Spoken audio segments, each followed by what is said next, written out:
Good afternoon, everyone. Welcome back to another OWTV interview. Joining me today, we have the number one proper glazer.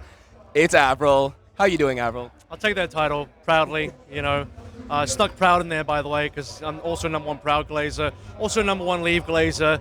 How many more names should I add to this list? There'll be many, I'm sure. Any good player that comes up, I'll claim Spint too. People think their days are spinsters. That's the official fan club name, but really they don't. They weren't back then. They weren't back in 1822 contenders Korea, watching him 200 years ago like I was. So that's just how it is. So just the OWCS Asia glazer, basically. I guess so. I can't claim. I was going to say, can I claim any North Americans, Europeans? Probably not, because I didn't really do those regions back in the day. But yeah, long time Korea, Asia in general for sure. Fair enough. So obviously you've been casting the event, getting the best view of what's been happening. How have you been enjoying it so far? Yeah, I mean, much bigger than last year. Fantastic event. On the broadcast this year as well, which is always a big plus. So happy to catch all the action. Really good games this time around. I'm just happy that between the regions, we're sort of getting just closer into regional games. So it's not just Korea finals, So. Yeah, now we're actually seeing something that I think people would have said is unexpected going into this event. We have two Korean teams playing in the lower bracket finals here. What are your thoughts on that? Is that surprising you? A little bit, but at the same time, I think for a while we started to see from this year, definitely from mid-season, that was like a really eye-opening event where now you genuinely have non-Korean teams that's also not Weibo challenge Korean teams and beating them. At mid-season, you didn't have a lower bracket, so that was just a giant upset win where I don't think anyone really expected Twisted Minds to beat Crazy Raccoon at that time, so that was an incredible win. And the Crazy Raccoon got knocked out because there's no lower bracket. This time around, we'll see between the Korean teams who makes it through and if they can go through the gauntlet of two EMEA teams at the same time. I mean, the craziest thing would be if it was a double EME grand final, Alcacer versus Twisted Minds in the grand final. At that stage, you'll hear me say it on broadcast as well, it's not even the gap is closing. It's closed and then overtaken, genuinely. So probably more than likely, statistically, it's still going to be an EMEA versus Korea final. But I think EMEA could win. I think a non-Korean team could genuinely win a tournament, not just any tournament, the World Finals, which would be more than unprecedented. It's unheard of. It's just it doesn't sound like it should be possible, and yet I think it might happen. Do you think it's just a good meta for EMEA, or is it a fact that Korea's kind of been downloaded at this point after so long?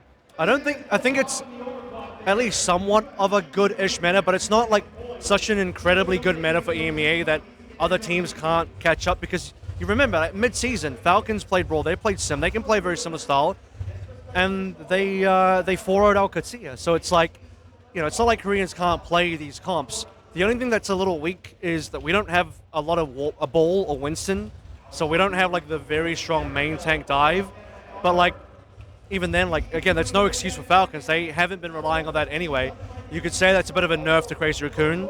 So part of it is slightly meta, but I don't think it's that much meta. I think genuinely, particularly just looking at Alcacer and Twisted Minds, they've just completely closed the gap to the point where they can win. I mean, what UB said, they 6-0'd Falcons and scrims, that's just incredible. Yeah, no, it is definitely, we are living in unprecedented times for sure. Outside of the matches, though, we've had some pretty big announcements here with the OWCS 2026 plans. Is there anything particularly you're excited for there? More partner teams is always awesome. I saw on the graphic there's still yet to be announced a Chinese partner team, so welcome Weibo, I'm sure. No, we'll find out. I mean, maybe, it might be. That's a big team with a pretty big org/brand backing it, so I wouldn't be surprised if it was anyone else. That should be Weibo, really. But yeah, we have I guess we'll have 12 partner teams. We lost one in EMEA. I don't know if anyone caught that in the graphic, so would have been nice if we had 4 at least, 4 NA, 4 EMEA, 4 Korea. But then then we'll figure out what to do with China after that. But for now, I'm just happy we're getting more orgs. If we're getting more orgs, that's just a good sign. If we're getting more orgs, it means interest is at minimum growing. It's a good sign for 2026 and moving forward. World Cup coming back is a good sign as well, because I know a lot of people are excited about that. Nothing to be concerned about at the moment. I think the concern always is Are we going to at least have what we had last year? We're not going to decrease, right? Surely we're growing a little bit, and we're growing. It looks like we're actually growing, so that's nice. Now, as the resident kind of Korean T2 expert and really just Korean Overwatch in general, how do you feel about the OWCS boot camp that was announced that will be happening there next year? Yeah, I still got to find out more about that. I'm still a little unsure about what the full rundown of how that's going to work out. I thought it was like meant to be more of like a VCT kickoff kind of thing, but I'm not too sure if it's exactly that like that. But either way, I think it's fun. I think like an extra thing to add to the calendar is always going to be good. Nice way to see all of our teams early on in the year and see how they're going. I guess similar to why VCT does a kickoff for their esports. So anything similar-ish that we do is going to be a good thing. So I'm never going to be upset about more things being added to the calendar. In fact, keep adding more things to the calendar. I'm here for it. Now, as a man who's kind of known for hot takes, especially on like Plat Chat and the like, do you have any final hot takes before we get into the penultimate day here? I should have prepped one. I'm not too sure. The hottest take I don't know if I even fully believe it. We'll find out tomorrow. The hottest take would be like that EMEA is better than Korea now. But I don't know if that's true yet. That will only really be true. We'll all find out tomorrow or after the grand final if EMEA actually is better than Korea. But right now, it's what it looks like because both the top EMEA teams better than the Korean teams. I'll caveat with this.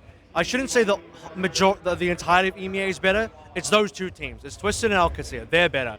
Or at least they're looking like they're at least on par. So I don't know the whole region, but those two teams, maybe EMEA will just be a two-team region, but we'll take it. We'll take a situation where it's not just Falcons Crazy Coon in every single grand final. So yeah, just happy that the other regions are catching up. Sad about NA though. Sadly, near airport teams, unlucky. Four partner teams next year. They got some money gone. We need some more talent in North America. EMEA have shown what they can do in North America. You guys got to do something about it. Is it fair to say that the gap hasn't closed, but rather it's just moved to being between NA and everyone else now? Yeah, NA is, they opened the gap wider, and EMEA closed the gap. So whatever gap NA closed, because NA, well, when they were Toronto Defiant last year,